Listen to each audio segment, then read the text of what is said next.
Pada video kali ini kita akan mempelajari langkah-langkah untuk membuat jurnal penutup. Jurnal penutup ini pada perusahaan dagang yang mencatat persediaannya dengan sistem periodik. Oke, jadi tandanya dari mana kita bisa lihat? Kita bisa lihat dari laporan laba ruginya, di dalamnya ada perhitungan beban pokok penjualan. Baik, semua akun yang ada pada laporan laba rugi ini disebut dengan akun nominal atau akun sementara. Karena dia akun sementara, maka akun ini tidak akan dibawa ke periode selanjutnya. Nah, ke tahun-tahun berikutnya. Jadi oleh sebab itu, akun-akun inilah yang akan dibuatkan jurnal penutupnya. Sedangkan pada laporan posisi keuangan, ini disebut dengan akun real atau akun permanen. Karena ini disebut sebagai akun permanen, jadi akun-akun ini akunnya beserta dengan saldo-saldonya ini akan terus dibawa dari tahun ke tahun. Jadi kalau ini adalah laporan posisi keuangan per 31 Desember 2019, maka akun ini dan saldonya akan menjadi saldo awal pada periode berikutnya, yaitu 1 Januari 2020. Dan akun ini, akun-akun yang ada pada laporan posisi keuangan itu tidak akan ditutup. Jadi nanti yang akan ditutup adalah semua akun yang ada pada laporan laba rugi dan nanti akun prive yang ada pada laporan perubahan ekuitas. Caranya untuk membuat jurnal penutup itu ada 4 hal yang harus dikerjakan. Yang pertama, kita akan menutup semua akun yang bersaldo kredit. Jadi, semua akun yang bersaldo kredit akan kita letakkan di debit. Maka, akun pembandingnya adalah ikhtisar laba rugi di kredit. Lalu yang kedua, langkah kedua adalah kita akan menutup semua akun yang bersaldo debit. Jadi kita kumpulkan semua akun-akun yang bersaldo debit, lalu kita letakkan di sebelah kredit. Jadi yang di sebelah debit, akun pembandingnya adalah ikhtisar laba rugi. Yang ketiga, kita akan menutup akun ikhtisar laba rugi. Jadi kita perhatikan tadi ada ikhtisar laba rugi di kredit dan ada ikhtisar laba rugi di debit. Jadi selisihnya itu akan kita tutup dengan ikhtisar laba ruginya di debit, kemudian modal di sebelah kredit. Ini apabila terjadi lebih besar ikhtisar laba rugi yang di kredit, ya. Artinya ini adalah sedang laba.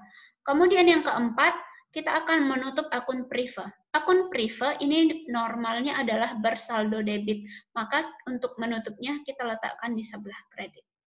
Jadi kita periksa satu persatu adalah yang bersaldo kredit. Jadi kalau kita lihat ini penjualan sebesar ini, kita letakkan di sebelah debit. Karena penjualan itu adalah bersaldo debit, bersaldo kredit. Kemudian pendapatan sewa. Ini pendapatan sewa itu adalah pendapatan di luar usaha. Ini juga kita letakkan di sebelah debit. Kemudian persediaan akhir yang 45 juta yang ini kita letakkan di sebelah debit. Kemudian retur pembelian dan diskon pembelian. Ini retur pembelian dan ini diskon pembelian. Ini umumnya adalah bersaldo normal kredit, tapi kita letakkan di sebelah debit untuk menutupnya. Jadi kalau kita totalkan semuanya adalah sebesar Rp324.600.000. Kita letakkan di sebelah kredit, nama akunnya adalah ikhtisar laba rugi. Jadi yang pertama, kita kumpulkan semua akun yang bersaldo kredit, kita letakkan di sebelah debit. Kemudian yang kedua adalah kita kumpulkan semua akun yang bersaldo debit, yaitu apa? Mulai dari atas kita lihat retur penjualan, ini adalah bersaldo normal debit. Lalu kita letakkan di sebelah kredit, ini 2.150.000. Kemudian persediaan awal yang ini kita letakkan juga di sebelah kredit. Ini pembelian dan beban angkut pembelian.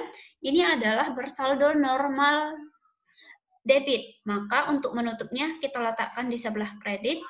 Dan semua beban. Ini dari sini semua beban.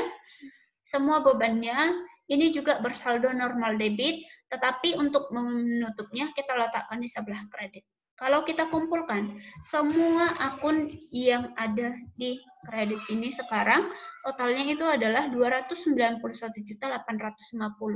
Maka jumlahnya ini akan kita letakkan di sebelah debit, nama akunnya adalah ikhtisar laba rugi. Lalu yang ketiga, kita akan menutup akun ikhtisar laba rugi. Jadi kalau kita selisihkan antara ikhtisar laba rugi yang dikredit dengan ikhtisar laba rugi yang didebit, itu selisihnya adalah 32.750. Ini setelah kita kurangkan, selisihnya demikian. Ini diletakkan di sebelah debit karena apa?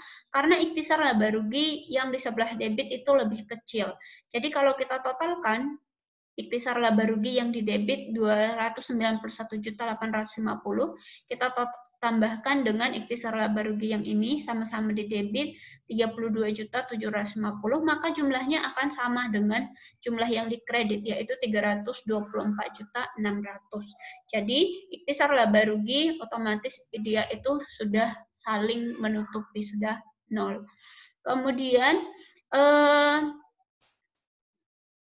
angka ini adalah kita letakkan juga di sebelah kredit, yaitu 32.750, namanya adalah modal. Modal di sebelah kredit ini artinya sedang bertambah. Kenapa bertambah? Kalau kita perhatikan sebenarnya angka yang 32.750.000 ini adalah sebesar laba bersih. Jadi kenapa modalnya bertambah? Karena ada laba perusahaan. Lalu yang keempat, yang terakhir kita akan menutup akun prive. Prive itu adalah bersaldo normal debit. Karena kita akan membuat jurnal penutup, maka prive ini kita letakkan di sebelah kredit. Yang di sebelah debit namanya adalah modal dengan angka yang sama. Modal di sebelah debit ini artinya sedang berkurang karena ada penarikan oleh pemilik atau prive. Jadi demikian caranya untuk membuat jurnal penutup pada perusahaan dagang yang mencatatkan transaksinya dengan sistem persediaan periodik. Mudah-mudahan ini membantu.